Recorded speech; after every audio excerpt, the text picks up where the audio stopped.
Hello and welcome. Welcome everyone. It's episode 10 of Road to Superbowl 2025 season preview, and here we are today with Carolina Panthers. Before we dig deep, dive in, I have just one huge ask. If you enjoy this series, if you enjoy this video, please leave a like, leave a comment. It really helps promote this video to other NFL fans out there, and it makes me happy, so thank you for that. And without no further ado, let's get started. Because Panthers, they have been much more of just the cups that, sometimes they can bite, but you are not scared of them.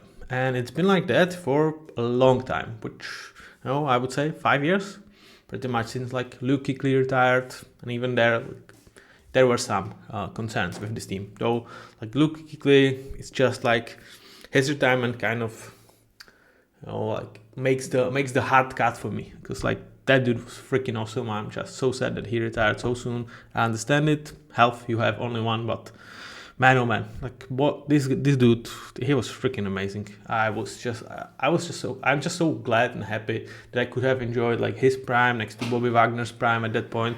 It was freaking amazing. So let's just start with where Panthers are right now and how did we get there. I mean, if you hear noises from the background, it's my cats. They are not Panthers. They can grow even louder. They'll grow. Oh god, like there has been some huge fight going on, so perhaps like showing them these cups made them a little bit violent. Don't worry, it's just a playful game between two like semi-large British cats, so they are okay. But if you hear the roar, it was them, it was not the Panthers. And let's find out if the Panthers can roar this season. And as usual, we do it with starting this year's draft. Before we do that, slightly recap of what happened with the offseason for the Panthers. And it was like similar to last year, because start of the season, really huge down. First 2 weeks, you have to bench Bryce Young because he looked atrocious. This team looked absolutely flat. You lost Derek Brown for the season. And it already looked like 2 games in, this whole season is going to be a disaster. Then Andy Dalton took over and he kind of brought this team, new head coach, young head coach, a stability, some experience, like ease it up in a way, like let's just breathe and do it together. They were able to get on track, start winning some games. And then when Andy was playing still really good, he unfortunately got to a car crash accident that forced Bryce Young back on the field. And for like last 8 games of the season, this was a guy that, if you took number 1 overall and did not see his first 20 games, you would be like, okay, that's pretty good where he is year 2. So really up and down season. And I felt like this was similar with their off season, because in terms of the moves they made in free agency, I was not a huge fan. They've lost on Milton Williams, like kind of last minute. Patriots called and he decided to go there, probably for more money. And they kind of went for a second choice, which was Tershawn Wharton. They paid him, 70% of Milton's money, but I don't think like that's the impact that they've lost because of not getting Milton is much bigger than like 7/10 of Milton Williams. I don't think Tershawn is that. Also, in my eyes, they slightly overpaid Trevor Murray. I understand it from the perspective that this secondary, especially in terms of safeties, had huge troubles last year. So getting a guy into the room, I understand. But there were cheaper options, better options, namely Jevon Holland. And also, like, Trevor is good. Is he, like, kept out? I kind of think so. So, yeah, not the best use of the resources, but understandable. Then they also brought Patrick Jones, experienced veteran edge player, and released Jadeveon Clowney, which like both of the room like does not make total sense. Like to me, Patrick is overpaid. It's $7.5 million a year, and releasing Jadeveon, where the story didn't leak out about him being unhappy here, when he is still pretty reasonably good player and would be their best starting edge as of right now. And I would say pretty good chance, like during this entire season, he would have a chance to still be their best edge. I don't know why. So I was not a huge fan of their free agency and other moves. But then came the draft, and just like last season, we went down and now we are up, because I loved this draft for the Panthers. We are not showing all the picks, just pretty much all of the first 3 rounds and then some that I picked from later rounds. They started picking T-Mac, aka Teteron, Macmillan, and to me that's just absolute steal. Like, I was shocked. Like, the process with that was, or T-Mac, he doesn't like to be called that, was, some guys, and I was on board with them, had him as a top 5 player in this draft, like kind of wide receiver number 1A or 1B, depending where you are with Travis Hunter. Probably I would have him as like strictly wide receiver over him as like an impact player. I would take Travis Hunter. And some guys had him like 20. I'm like, that's crazy. That to me was like, what? I mean, to me, this is absolutely a guy that has every bit of a potential to have similar years as Ladd McConkey, Malik Neighbors, or Brian Thomas Jr. had last year. I don't think he's as good of a prospect as Malik Neighbors was, but damn close to it. And that's, insane prospect. So to me, that was, I don't know what happened. And I'm just so happy that Carolina was not overthinking this, just snuck him out. And to me, this is tremendous value. I think he fits right into this scheme the way they want to pair his skill set with Xavier Legette, last year first round pick. And I'm stunned. Like, truly amazing. And then the second and third round came, and truth to be told, they got 2 guys for position of need, which clearly was an edge for them. And in a premium positions, like I would say Nick Scotton, if he was picked like late first, early second, nobody would bet an eye. Getting him mid second is a tremendous value, especially when you absolutely need a guy for this position. And with Princely, I like the fit. I like the need. In terms of value, I think it was kind of nice. To me, he was early third. You kind of get him early to mid third, so nice value. But overall, like, coming out of this first 2 days of the draft with this horde was already like, yeah, I love this. But it did not stop there, because Latar Nathan, I heard a lot of opinions about him. Some guys had him even like late second, some was like 5th, 6th, something like that. To me, he was kind of early 4th, perhaps late 3rd.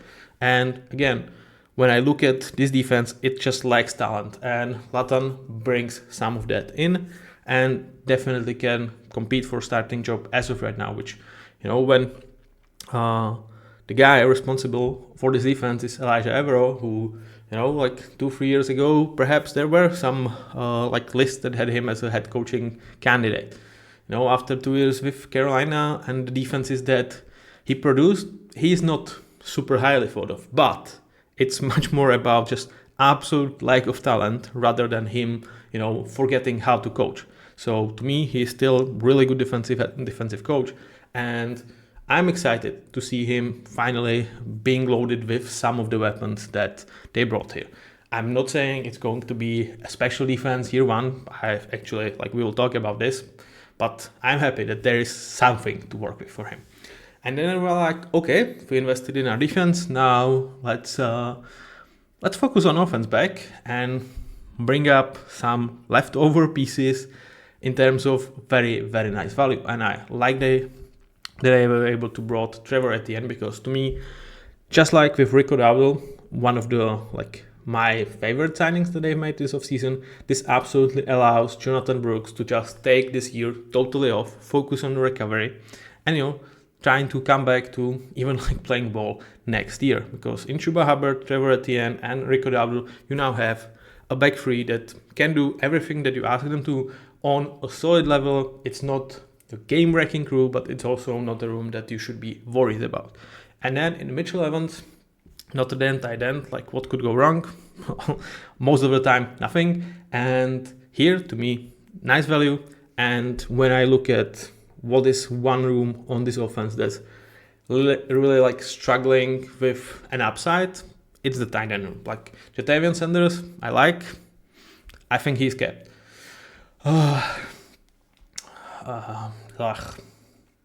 Tommy Tremble, again, I think he's a nice, tight end too.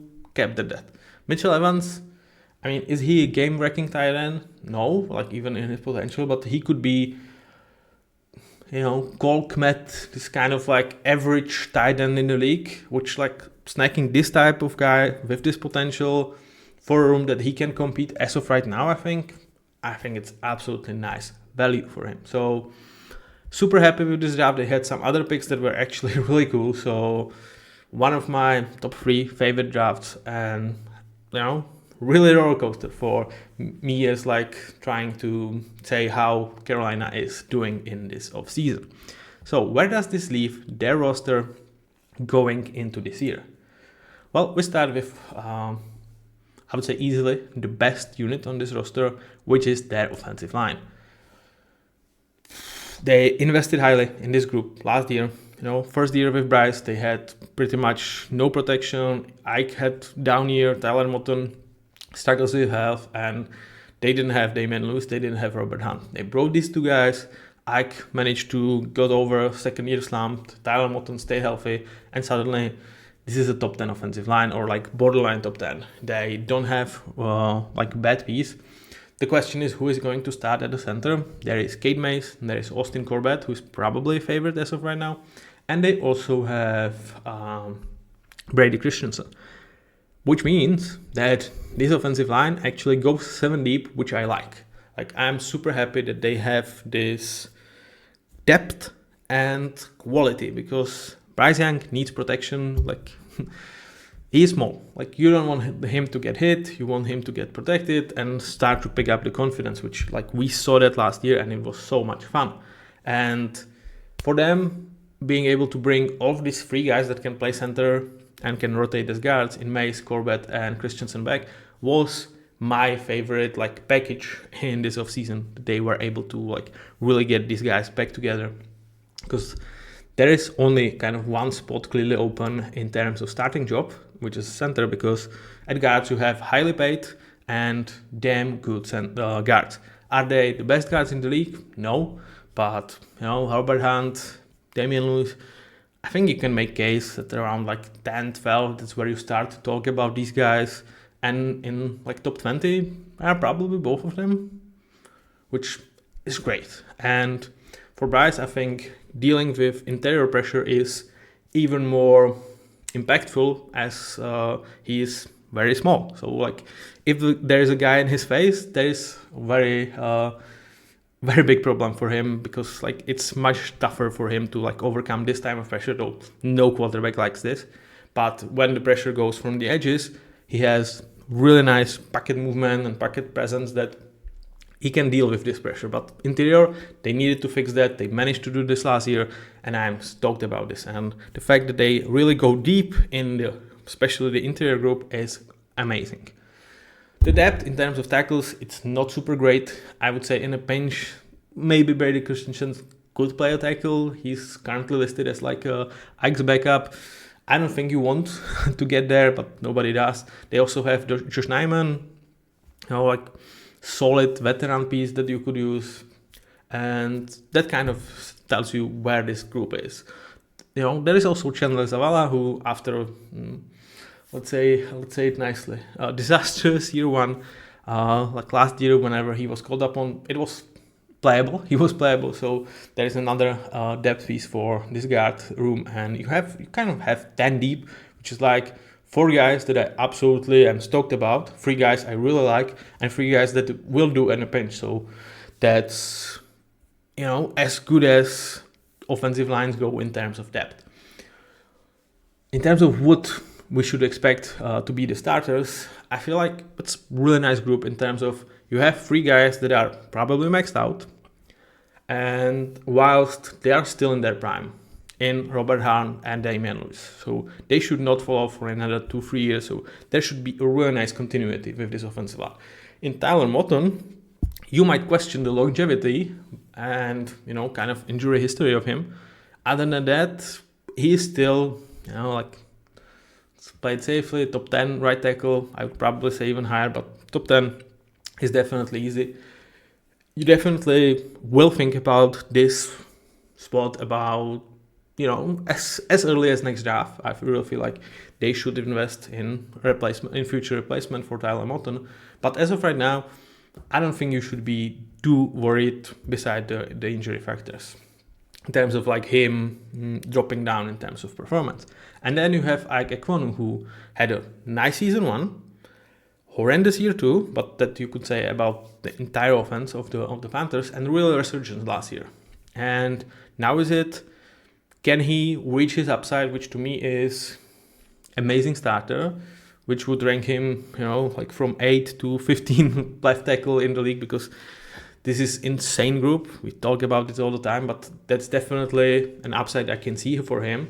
He's already one of the best run blocking left tackle in the league. So the pass protection came along last year, and that's a huge news for this Panthers offense, because there is longevity with these guys, there is coherence, and there is quality. So what more do you want?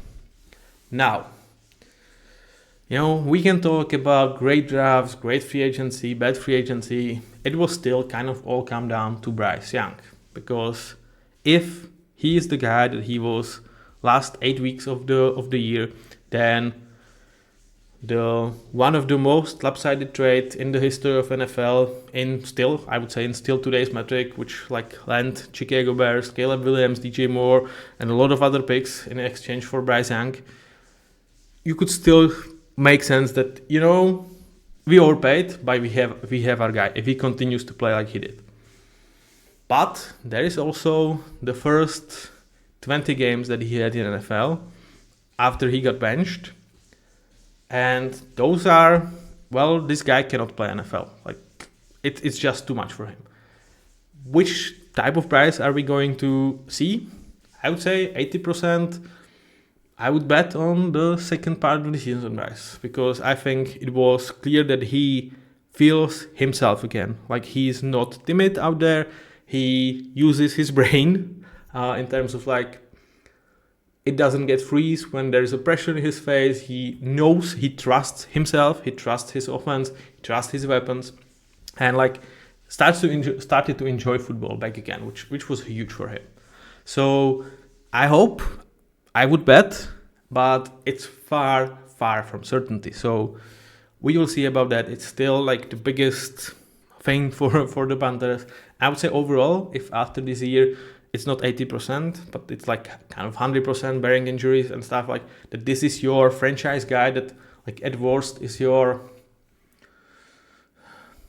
Kirk Cousins, and like not comparing their play style, but this type of tier 3 quarterback, if you say like good starter to important starter depending on the year, like it's still lopsided and you've lost that that trade, but at least it's not for nothing. At least you have your guy, and you can look with hope towards next 2 years when you still have him under rookie deal, in which you probably can make some noise finally. So Bryce, fingers crossed, let's hope, and I am hoping to enjoy you play. Now, towards the weapons that this guy has to throw to, again, one of the huge problem that the trade for Bryce Young had was they kind of gave up all the weapons.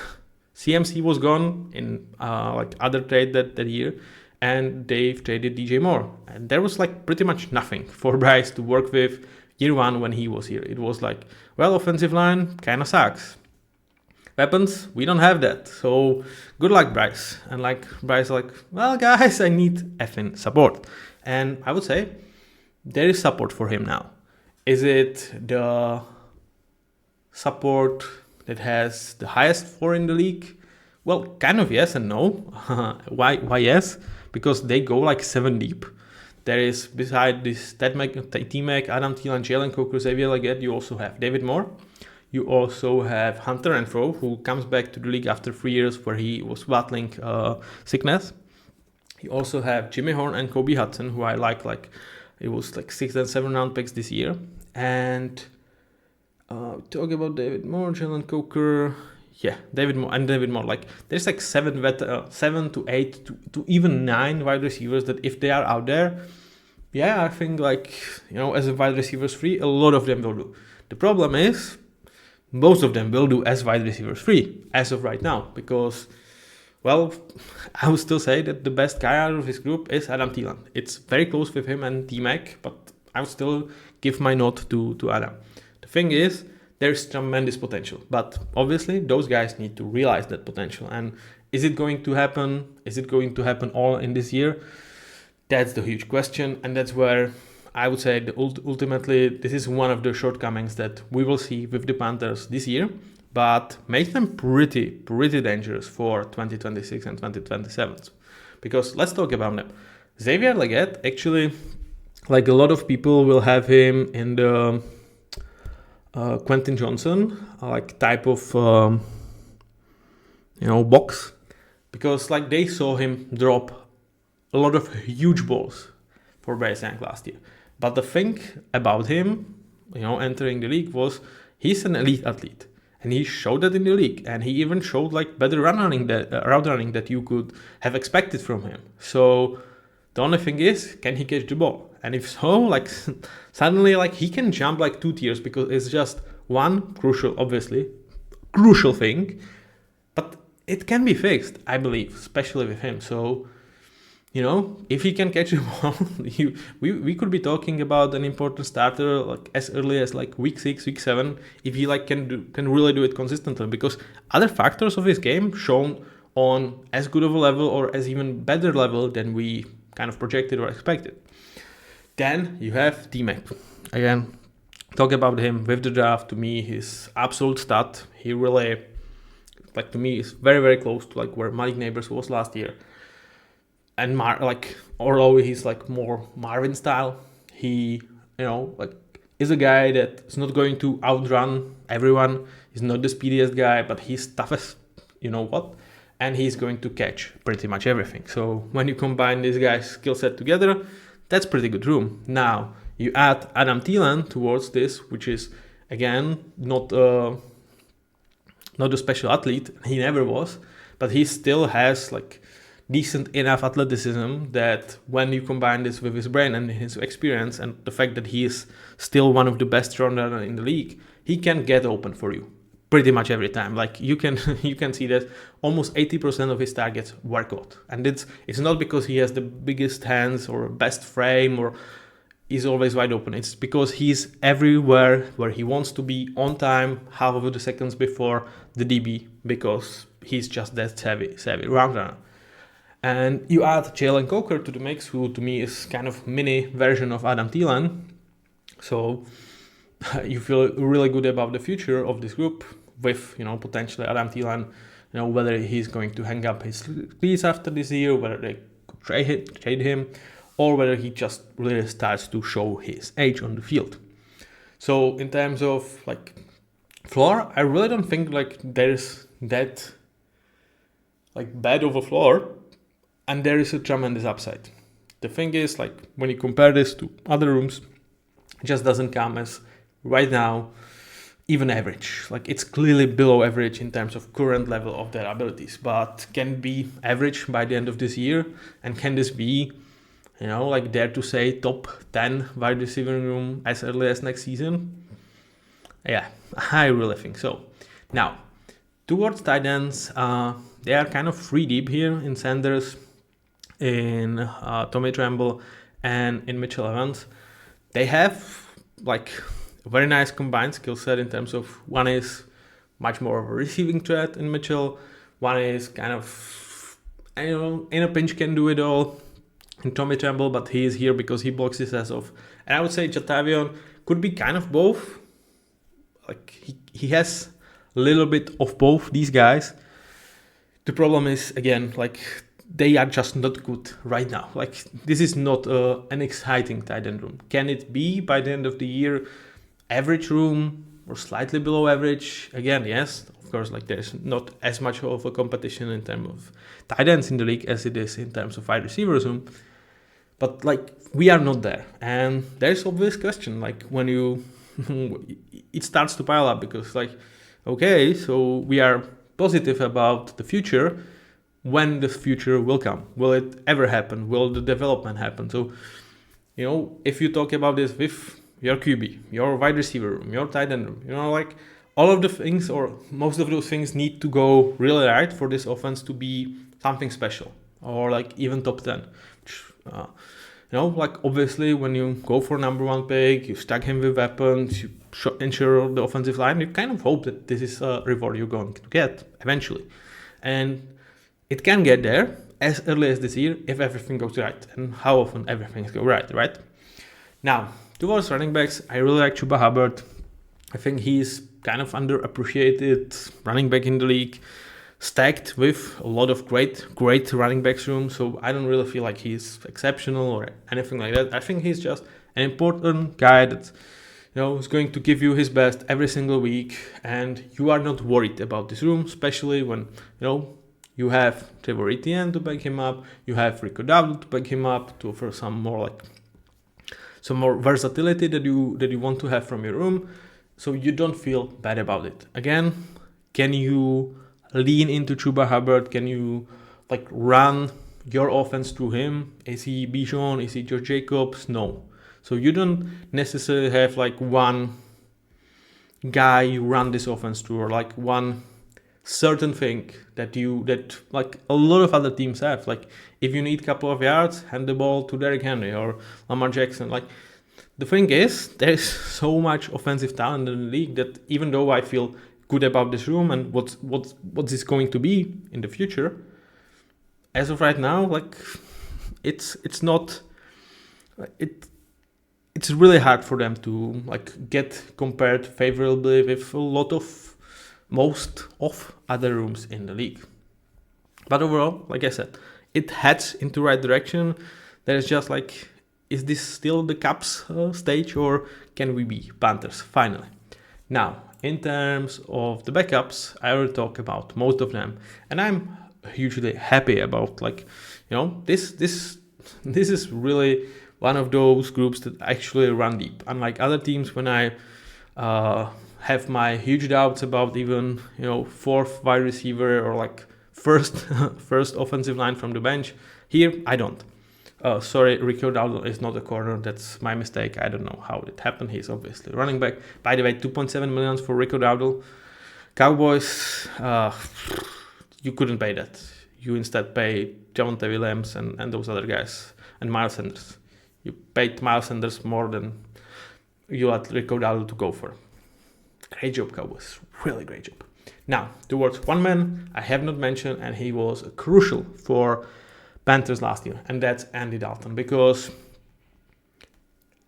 he was an absolute stud for them. He was a grown-up that entered the most shittiest situation imaginable. Every egg in the basket we put into Bryce Young, and it's not freaking working. We had to bench him. Our defense is legendary bad. We lost our best player in Derrick Brown. It's really bad. Now we have this first-year young head coach that, he was brought here to save Bryce, and after 2 weeks he's benching Bryce, and we're like, oh God, we are screwed. And he steps in and he's like, guys, I've done it so many times. I'm not bad. I'm old man Andy, but I still can do it. Just breathe. Just remember, it's just a ball. Let's just freaking play. And it was kind of the mindset for a couple of weeks. I'm not saying he played magnificent or whatever. He played exactly what he is, and it's a bridge quarterback. But to me, he brought the experience, the calmness towards the room, towards the entire organization. Then when they, were about to shift to Bryce because of the injury, unfortunately, nobody was uncertain. And I would say the least Andy Dalton. I really feel like he adopted this. Yeah, I know why I'm here. I know this is not about me. This is about the team. This is about Bryce, and I'm super happy for that. And I'm so glad they brought him back, and it's just perfect. Huge kudos to Andy, and obviously remember you with the Bengals in your glory days.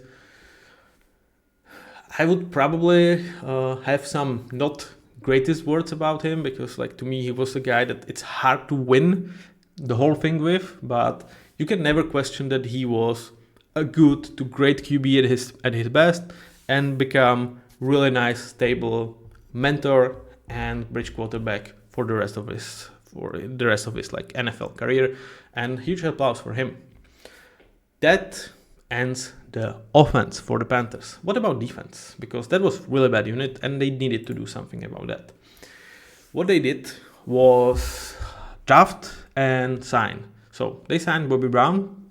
I like that. I really did. So even like their free agency was a little bit up and down for me. Like I liked a lot some of their signings, and with some I was like, I really don't know. But Bobby Brown and Tershawn Wharton, they're two investments into interior of this defensive line, next to Derrick Brown, kind of give you all the skill set that you should need, because Derrick Brown can do it all. He's an absolute start, one of the best defensive tackle in the league, one of the guys that, he reminds me James Conner, but even on a higher level, because of where he plays, he doesn't get recognized too much. But trust me, Derrick Brown is a freaking stud, and I can't wait to see him back on the field. Next to him, Bobby Brown, really nice, stopgap against the run, not that much of a pass rusher. In Tershawn Wharton, you have the exact opposite. You don't want him to go against run too much, but you really want him to rush the passer. Like he can do that. That's why he kind of cost the premium here, which was like 15 or 16 millions a year, which really is a premium. That's where I'm like, with Milton Williams, you are getting a free down player. With Tershawn Wharton, you are getting much more of a pass rush specialist. We talked about interior pressure, so it's still valuable, but it's overpaid. Especially when you were this close to land Milton Williams, it just plainly sucks. But overall, from laughingstock that was this interior after Derrick Brown went down last year, suddenly this is a good room. This is a room that you should be able to build this defensive line around. And what is your edge? Well, with releasing of Jadeveon Clowney, again, one of the moves, I'm like, why? The best edge you have as of right now is probably DJ Wonnum. And I'm like, well, that's sad. The thing is about DJ, he is ideally your number 4 from the edge. On most situations, he's your 3. Here, he's your 1 from the edge. Hopefully, that's just a stopgap before Nick Scotton and Princely Umanmielen can develop and become the guys that they hope they drafted. The thing is, with Princely, he's kind of lackluster as a run defender, and I think he's going to be much more of just a third down player. I do expect him to get 300, 400 snaps if nobody goes down. So he probably is going to rotate with DJ Wonnum, whom you probably want out there more in terms of rushing downs. And Nick Scotton, you kind of will put him in and hope that he can do all 3 downs type of work. So to me, even though I liked both of these picks, I really believe that Nick Scotton is going to get utilized much more year 1, because I think he's much more ready to really be there on first and second down than Princely is. Then you have Patrick Jones from the edge, again, one of the overpaid veterans that I wasn't super stoked about, and that's your edge room. It's really something not to write home about. But, to be positive, it makes sense. You have limited amount of resources, you've invested them, I think, very, very wisely in terms of draft, not necessarily in terms of money, but let's keep that part. And you really believe that from that interior, you have building blocks that you can build this around. And when you can put 2 young developing players there, Elijah Evero, work with them, you can believe that you can really stack your defensive line from interior towards the edge and make this happen. So I like the process. I understand where they are, but just like with weapons and everything we talk about offense, do I necessarily think that this is the best version, or even 70% of the best version that we could see with this defensive line? Probably not, especially not early in the year. Question is, there could be someone that really rise up, like we saw with Jared Verse, though Jared Verse was obviously a much better prospect than even Nick Scotton is, but we've seen that in past couple of years with the edge players, not necessarily with interior. So, if you need to count on the upside of edge guy or defensive linemen, I would say with edge you have much better chance. Now, towards where the problems for this defense really start, because with edge, it's it can be managed, I think, especially if Derek Brown is back to his old self. That's a guy that you kind of have to double, and he should allow like the defensive line around him to work. But with linebackers, they released Josie Jewell, who on already one of the worst, if not the worst linebacker room, was the number one guy, clearly. But he suffered a concussion late in the year last year, and it really seems like they kind of counted that he's going to be back, but he probably started practicing at the symptoms did not go away, so they released him. He's going to like focus on recovery, and we probably won't see him this year. I don't know, like that's kind of from 20 words that I've read about it, what my idea about this is. But this really leaves this room in horrendous shape, because Trevin Wallace, for a rookie, he played solidly last year, but he's a guy that hopefully you would be able to make him your number 2 guy next to great player. Let's go like with like Bobby Okereke, this type of really good mentor. You don't have to have Fred Warner next to this guy, but you can work with like Bobby Okerekes of the world. But you have Christian Roseboom next to him, and at this point, I'm not even sure if Christian Roseboom is the better player here. To me, they are both like good backups, and again, like with linebackers, if one of your starting 2 is a good backup, I can live with that, if the guy next to him is at least good, which was kind of for me the case with Josie Jewell, and then Christian Roseboom and Tevin Wallace like fight it out who is going to be 2, and this room is workable, though like not great, probably bad, but hopefully not terrible. But here, there is a big chance that this group could be terrible, and the kind of thing is, there's not necessarily way too many linebackers on the market that you could bring into this and like really improve. This is one of the positions that it's hard to find that, at least 25th best linebacker in the league that you can plug in next to your developmental guy. So I wonder if they go and, look at like Eric Kendricks of the world, Jawan Bentleys of the world, who, not greatest years last year, coming there with age. So I wonder if they do that, but the thing is, this is the 2 that I have big worries about. Like, this is legit linebacker room that can ruin your games, which is kind of hard to do on the position that's probably the least consequential in the league when you really think about it. And the thing is, you really don't have anyone after these guys. Like, if I think this is bad, if one of these guys goes down, I'm like, who is playing? Like, Jacoby Windman or like Claudin Charles. I don't know these guys. I'm sorry. You are still like 1,000 times better than I am. You would still be like prime players in European leagues. I understand it. But in terms of NFL landscape, I don't know you guys. So this worries me. This room really worries me. And there is kind of topping on it. Just there were investment in the secondary, especially in Trevor Morick. They resigned Mike Jackson. They drafted Latan Ransom. But I'm still like, do I trust this like secondary actually? JC Horn, like he finally stayed healthy. Can he repeat that? The chances are more like, I would say unfortunately no. Like, if you look at the history, the chances for him to play over 15 games, I would probably say it's under 50%, like even over 12 games. So, and that's their best player. Like I would say even by far, like to me, he's almost like a tier and a half between him and Trevor, like at least a tier, but probably even tier and a half. And beside that, like I like Mike Jackson as a really savvy veteran that, if he has to be number 2 after JC in terms of outside, that's workable. That's workable. But, like if JC goes down and he suddenly has to cover young and great wide receivers, I have problems with that. And the thing is, like, who next? Because as of right now, as their nickels, they have Shaw Smith-Waite, who, like, to me, I have him here in my backups, which is where he should be. Like, if you really, like, count on Shaw Smith-Waite as your starter, I'm hugely worried. I am hugely worried. And the thing is, that's kind of it. Then there is Caleb Evans. Once upon a time, I think he was drafted by the Vikings, if I'm not mistaken.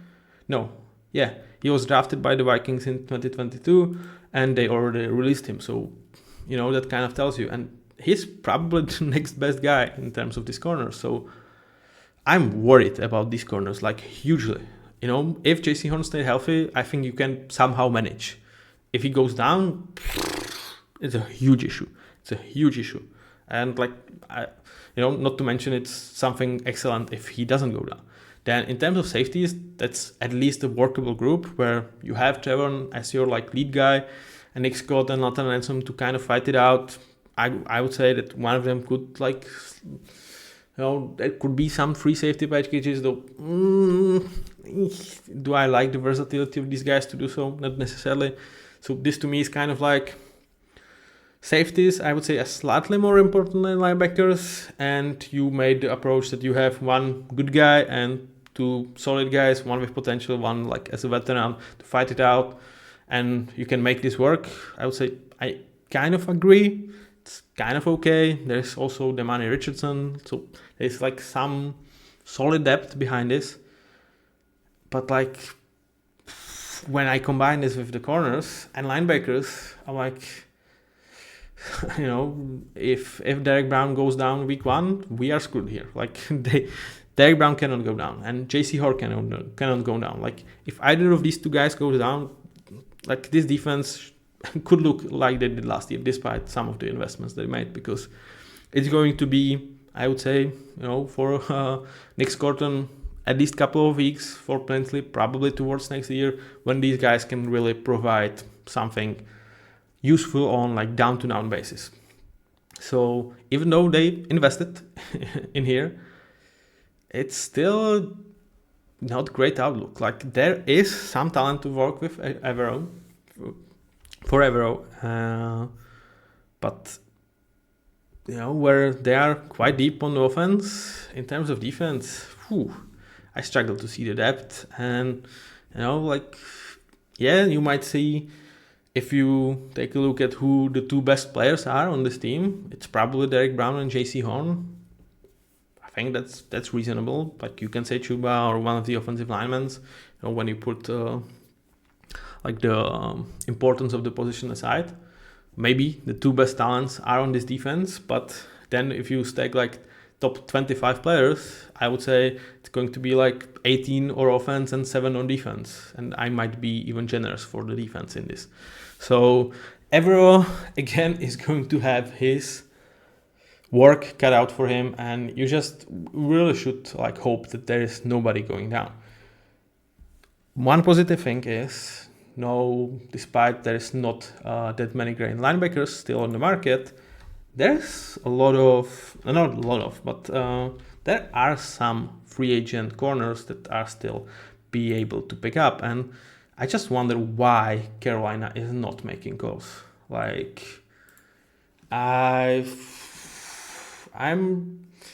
kind of really mad at them for this. I'm just going to give you guys the names that they are still available and would easily make number 2 corner here. So I would say James Bradbury, Mike Jackson, kind of similar situation. I understand not bringing him, the same with Gilmore. But Asante Samuel, yes. Michael Davis could be here, Russell Douglas. Okay, I will take one thing back. I would say there is clear one, Asante Samuel, who would be a really nice number 2 next to JC Horn. He doesn't solve that necessarily the nickel problem, and I'm not necessarily sure I want Mike Jackson out there. So I understand why they are not looking for these specific guys, but with history problems with JC Horn and with Mike Jackson already not being the greatest player on the planet, even this depth would give me something to cheer about. And if you really feel Asante is kind of luxury we cannot take because he would want some money that we maybe don't want to invest, at least bring Stephon Gilmore, Kendall Fuller, James Bradbury, who is there, Cam Sutton. I understand there is some concerns with his character, a lot of concerns. M. Mosley, Russell Douglas, bring some of the guys that maybe they will want 1 year, 3-4 millions, kind of prove it deals, veteran deals, whatever. Give this room some freaking depth, because I am scared I'm really scared. So that's kind of where I am with this defense. If they all stay healthy, they all develop nicely, this could be like 20th best defense, and with greatest scenarios for the offense, this could be a legit team. But there is so many things that need to go right, that despite I was like excited about talking about Panthers and really like with T-Mac, I wanted to praise him so much because I think like there was a lot of like too much negativity on him, and like even a lot of people like 8 is too high, this is not a great value. I was like, what the frick are you talking about? I actually ended up feeling worse about this team than I've expected, at least in terms of how I think this year is going to go. Though, for 2026, you might sign me up. So, here we talked about the depth that they have, really like in terms of defensive line, it's solid. In terms of anything else in this defense, it's questionable. In safeties, they can work as safeties. But let's talk about how I think about their schedule and their ultimate like over-under for this year. To me, I predict them to go 7-10, which would be 2 games better than last year. It's kind of where like Vegas has them over like 6.5, so I think it's like kind of on the edge. And I thought that I would feel better. I thought that when I was looking at them, I was like 8-9, perhaps even 9-8. I think Saints are really into this rebuild thing, and Falcons, I have questions. I think Bucks are clearly the best team in this division, but maybe they can sneak one game on that, and they still should be able to like use that they have a 4th place schedule or 3rd. I'm not sure. Were they behind Saints or after? No, not sure. I think it was 1 place. I think it was 4th place, but whatever. Like really, the schedule is not the hardest for sure, but I just couldn't, man. I couldn't find more than 7 wins, and I would say even that it's probably counted as like a successful season. So I was a little bit shocked to come to this conclusion, but how we got there. So the first 6 weeks is really all about Bryce Young. Can he follow up on the great job that he did late last year? And I believe he is going to be able to do so. Even with that, I don't think the roster is necessarily in the spot where it's going to be enough for them to start super hot. And when you look at the opponents, start 2 games on the road is pretty hard. And Jags and Cardinals, I would say as of right now, both teams are better than like what Panthers are. Though it's winnable for them, for sure. And Falcons at home, very interesting game. Like I will talk about Falcons tomorrow, but there is some Easter egg in the first 6 games for the Falcons, and what could it mean for their entire year? So interesting game. Then Bryce Young versus GMaty week 4, and then ended with Dolphins and Cowboys. So I think that this roster, what could it be at the end of the year? With this start, they could go 5-1. I really believe that. But with where they are in terms of start of the season, I think it's going to be 3-3. And you start feeling good about this. Then the second part of the year, schedule gets a little bit tougher. You have some of the better opponents, especially in the Bills. You have to go at Lambeau. You have to go to 49ers. You are playing 4 times on the road. So it's going to be, to me, all about can Elijah Evero make this defense to work? Can they be still healthy, especially on those spots that they really cannot afford to lose these guys? And will we see contribution from Princely, from Nick Scorton? Can we see this D-line have really a semblance of good play? Can they make the linebacker room workable? I think it's going to be a lot on Agero's plate, and with 4 games on the road, and despite me liking Evero, I don't necessarily think this is going to be enough for Panthers at this stage of their, I would say, development to do more than 2-4. I mean, still 5-7, you are kind of in some kind of wild card spot. I don't think you are unhappy as a Panthers fan at this point. And then the end of the year, it kind of sucks, because to me, this is where the hardest part of the schedule comes. Rams and Seahawks to me are really good teams. Bucks are great team. I feel like Rams and Bucks are, I would say Rams are potential Super Bowl team this year, and Bucks are, I would say, division winner, and they have Super Bowl upside in my eyes. And Seahawks to me are a team that I believe is going to make playoffs and are going to be super, super tough to deal with for anyone. So that's 4 games that you have to handle in this schedule. You have 3 games of this at home. So, can they actually be the guys that perhaps spoil some playoff hopes or even make a run? I'm not ruling that out. I just don't think that's going to be the case. And that at Saints, I think that should be the game that you manage to win. What does it all mean? To me, they will just not be there yet. For me, the guy here is T-Mac. Can he, despite the team not necessarily being the juggernaut or even a playoff team, can he have and finish as Mike Neighbors did, as BTJ did, and really give you the clarity that you have a number 1 guy for future years to pair with Bryce Young? And then I feel like really this team could be dangerous next season. So overall, a little bit down. Again, it's kind of a roller coaster for me with the Panthers and the emotions. So I was hoping to be more positive about them where they will end up this year, but I'm actually quite positive about future of this team, and then they will be finally relevant playoff contender next season.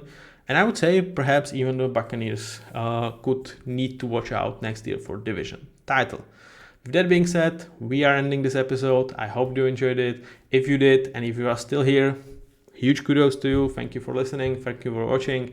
And see you with the next one. It's going to be Falcons, spoiler alert. Because I think Bucs are the best team in this division.